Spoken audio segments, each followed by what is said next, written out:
G'day viewers. Well, believe it or not, 10 years ago today, I did something really weird.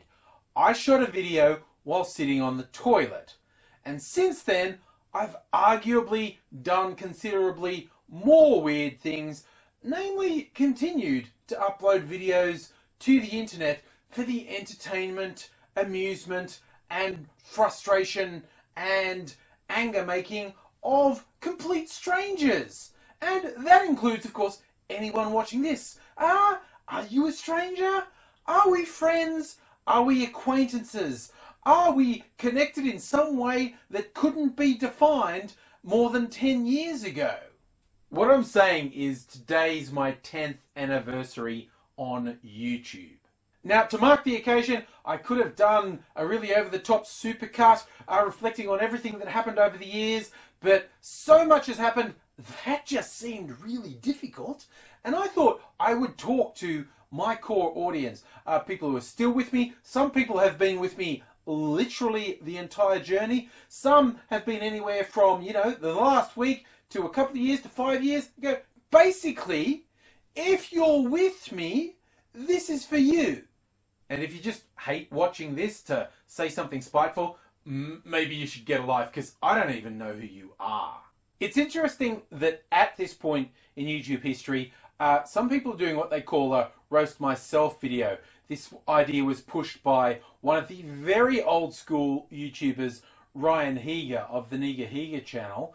And I thought, I'm not going to go the whole way with this, but I might do a bit of this because I'll frame what I've learned in 10 years in terms of things haters say. And let's start with the thing that they'll say to someone like me who's been doing things like this for 10 years. Get a life, you loser! And initially, that seems fairly valid until I look back. What have I got out of doing these videos for 10 years? Well, I've interacted with thousands of people. Thousands of people I like, thousands of people I don't like. I've made friends from around the world in a way that would have been impossible without YouTube, and I've built a community of people locally that also would have been impossible without YouTube. So I've got a global network of people that I interact with and a local network of people that I do things with, and honestly, all the haters, and honestly, my block list is definitely in the thousands by this point. They count for nothing. And that's my favorite thing about YouTube. The revelation that the people who want to hate on you don't count for shit, because the people that you connect with and do something positive with are worth 1,000 of these sad losers who want to dedicate their life to hanging shit on people who are actually doing something. So what else would the haters say? We have been doing this for 10 years. Why aren't you a huge star? Well, I think there's a few reasons for that. One is I'm incredibly bad at self-promotion and marketing. Another is that my timing's really bad. In retrospect, seeing the way things develop, there were a couple of points in YouTube history that if I'd made a really big push to do it full time, things might have worked out differently, but I didn't, and so they didn't, and so I just celebrate what good things that have happened. Also, no getting around it, I am not young and beautiful, and that really helps you on YouTube. Being young and beautiful tends to get you in the public eye, and I don't hold that against the young and beautiful people, but that's just the way life is. Oh, also my habit of telling people to get fucked is probably not the great secret for building mass appeal. But then again, that's preserving my sanity, telling the worthless, entitled, self-obsessed little shitbags who populate the internet to fuck right off.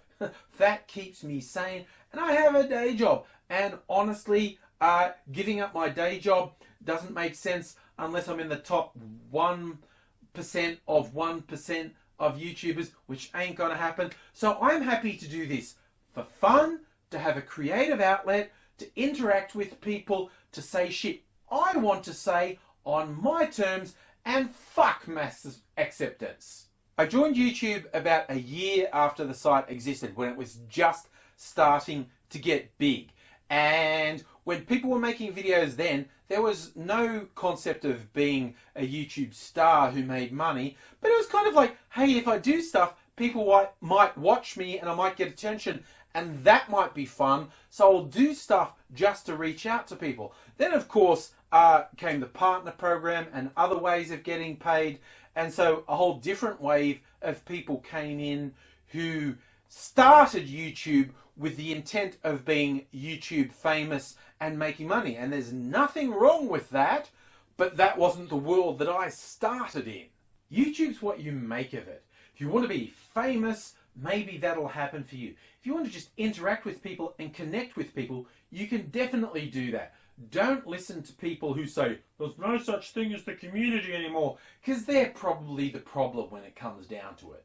I've been quite conscious of this sort of momentous 10-year anniversary for a while, and I have been rethinking a lot about how I present myself on YouTube. I don't know if it's come across differently in videos recently, but I've been really rethinking what it means to be on YouTube and what I want out of it, and I want to connect more with people. So one thing I want to do is, a thing I have done a bit in the past, but then it kind of fell by the wayside, is I want to have a direct connection with people who want that. Now, AZ and I have this plan. We made these postcards up through an online printing service a while ago, and we sent some out to people. We want to do that again, because okay, everyone gets email, everyone gets instant messages, everyone gets Instagrams, everyone gets Snapchats, but physical mail has become the anomaly. So if you want to just get that more, I guess, closely interacted, sort of have some physical reminder, if you send me a postcard, and the post office box is in the details, to send to me, and we will send you a postcard back. We will, you can put whatever you want. We want to know where you're from and something about you. Hey, ask us something. That's the most fun I've ever had out of YouTube. Finding out about other people and sharing something with other people. So if you send us a postcard, when I can get AZ here, we'll reply, we'll send one back to you. If you ask us a question, we'll answer it. We might even turn it into a video where we answer these questions. This is for people who are really motivated. If you can be motivated to send us a postcard, we'll be motivated to send you one back and maybe make a video out of it. Whatever happens, see, YouTube for me has become fun and a creative outlet, and also just a sanity preserver. I have a day job and it pays really well. Like, seriously, for all the haters who go like, you're gonna get me, I have my own company and I'm a consultant. Yeah, if you want to look up what a freelance senior business analyst contractor gets, that's what I do in my day job. So YouTube, to compare to that, I would have to be right at the upper echelons, which I'm quite comfortable with the fact that isn't going to happen, because the good out of YouTube outweighs the bad by so much. So just the interaction with people, that's what keeps me going. Not being a star, but reaching people and contacting people and just finding new people and having different things happen in my life that wouldn't be possible without YouTube. That's what I'm here for. I hope that I'm delivering something to you as a viewer that you wouldn't get without the medium of YouTube. And I hope you stick around, because damn, I plan to be here in 10 more years.